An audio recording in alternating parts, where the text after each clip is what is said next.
In today's video, I'm going to teach you how to transfer your WordPress website from Localhost to Hostinger with ease. Moving a website can seem daunting, but with these steps, we'll make it straightforward and manageable. So let's dive in. First, we need to prepare our local WordPress site by disabling any two-factor authentication and anti-bot features. This is crucial as it ensures smooth access during the migration.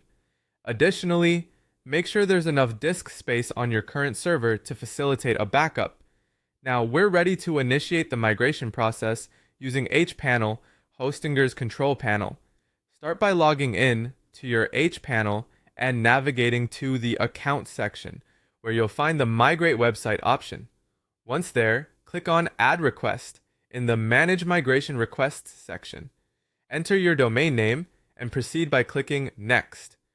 For a live WordPress site, you'll need to provide your WordPress admin credentials for verification. Remember, you shouldn't change your domain's DNS settings until the transfer is complete. If your site is offline, opt to upload your website files in .zip format and your database in .sql format. Following this, select your destination domain from the drop-down list. It's important to review your migration request summary thoroughly before clicking Submit Request.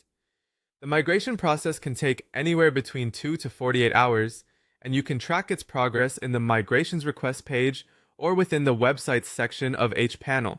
Once the migration is complete, it's time to point your old domain to Hostinger. DNS propagation can take 24 to 48 hours, and you can check the status in your hPanel or use tools like SkipDNS to verify the update. And there you have it. You've successfully moved your WordPress site from Localhost to Hostinger.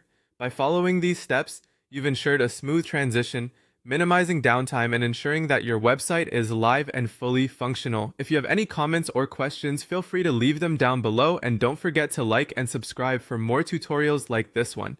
Thank you for watching, and happy website hosting!